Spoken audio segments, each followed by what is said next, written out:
Here's today's featured headline in space. A White House executive order would nullify NASA labor unions.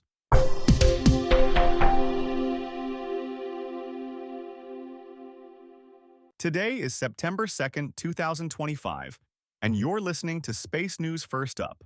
Here are today's other top headlines. The U.S. Space Force is laying out a strategy to bring AI tools into the daily work of service members.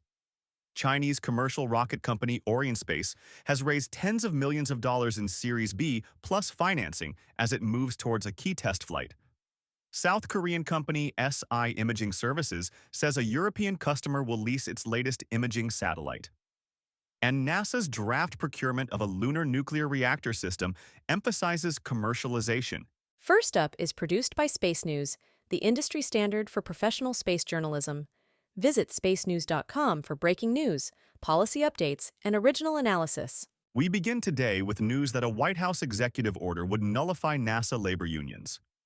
The order, issued Thursday, added several agencies, including NASA, to a list of those exempted from federal collective bargaining rights under the Civil Service Reform Act of 1978. The White House cited an exemption in that law for agencies that perform national security work, arguing that NASA develops technologies that are critical for U.S. national security. Little of NASA's work falls under conventional definitions of national security. According to NASA data from earlier this year, 53% of the agency's civil servant employees were part of unions that have, in some cases, existed there for decades. One of those unions, the International Federation of Professional and Technical Engineers, criticized the order. Previous efforts by the White House to remove unions at other agencies prompted a lawsuit pending in federal court. The U.S. Space Force is laying out a strategy to bring AI tools into the daily work of service members. Chandra Donaldson, the service's chief data and artificial intelligence officer, said at a recent conference that the Space Force plans annual updates to a data and AI strategic action plan published in March, while field commands have created boards to coordinate data and AI initiatives. The service is rolling out initiatives such as a series of AI challenges, which are expected to be hackathon-style competitions where Guardians prototype solutions to operational and acquisition problems. These initiatives mirror a wider Department of Defense strategy to bring artificial intelligence into all aspects of military operations. Chinese commercial rocket company Orienspace has raised tens of millions of dollars in Series B plus financing as it moves towards a key test flight. Orienspace secured funding of between $27 million and $124 million last month to support development and mass production of its Gravity 2 medium-lift liquid launch vehicle. The company will soon begin comprehensive ground verification tests for the Gravity 2 and is scheduled to carry out its first flight test by the end of this year. The vehicle is designed to put up to 21,500 kilograms into low Earth orbit with the ability to increase that payload performance with solid rocket boosters. South Korean company SI Imaging Services says a European customer will lease its latest imaging satellite. The unnamed customer will lease the imaging capacity of SpaceIT, a satellite launched in March that provides imagery at a resolution of 25 centimeters.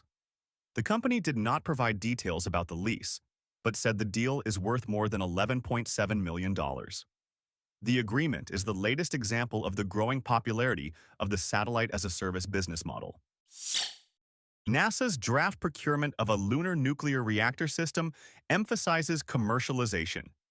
NASA released a draft announcement for partnership proposals document Friday for the Fission Surface Power Program, implementing a directive signed by NASA's acting administrator, Sean Duffy, a month ago.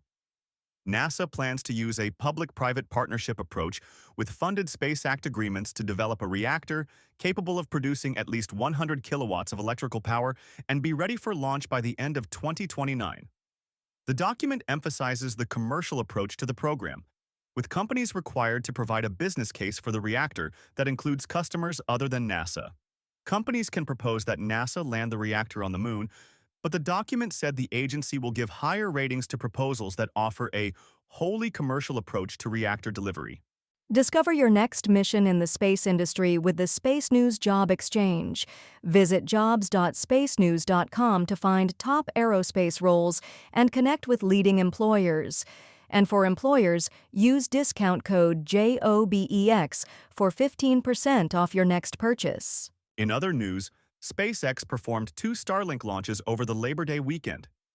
Newshawk reports that one Falcon 9 lifted off from Vandenberg Space Force Base in California at 12:59 a.m. Eastern Saturday, putting 24 Starlink satellites into orbit.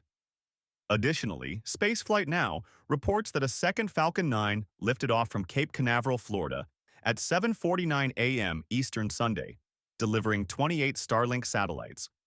With the 2 launches, SpaceX has placed more than 1,900 Starlink satellites into orbit so far this year. Satellite manufacturer Muon Space is seeing strong growth in larger smallsats. Gregory Smirin, president of the company, said there is demand for its new line of 500-kilogram satellites from customers in missile warning and missile tracking, communications, radio frequency intelligence, imaging, and space domain awareness. Those customers have payloads that require larger satellites, he said, rather than a desire to consolidate missions on fewer spacecraft. Share your company's news with the entire space industry through Stellar Dispatch, the press release service from Space News. Learn more and use discount code SD2106 for 15% off when you submit yours at spacenews.com/Stellar Dispatch. Yonhap reports that South Korea's space agency is getting a budget increase. The Korea Aerospace Administration will get a 15% budget increase in 2026 to nearly $8 billion, the agency announced Monday.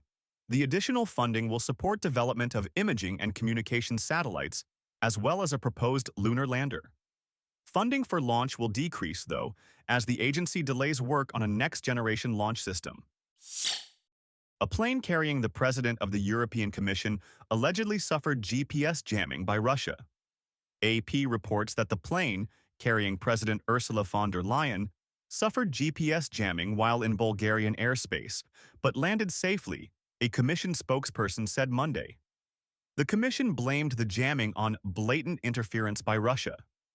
And Flight Radar 24 reports that flight tracking information, though, showed no major delays in the flight, and its transponder provided good GPS data throughout the flight.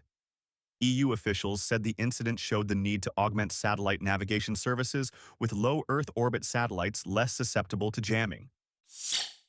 NASA astronaut Megan McArthur has retired from the agency. MacArthur was selected as a NASA astronaut in 2000 and flew on shuttle mission STS-125, the final Hubble Space Telescope servicing mission, in 2009. She flew again in 2021 on the Crew 2 mission to the International Space Station, spending 200 days in space. She was the first woman to serve as pilot on a Crew Dragon spacecraft.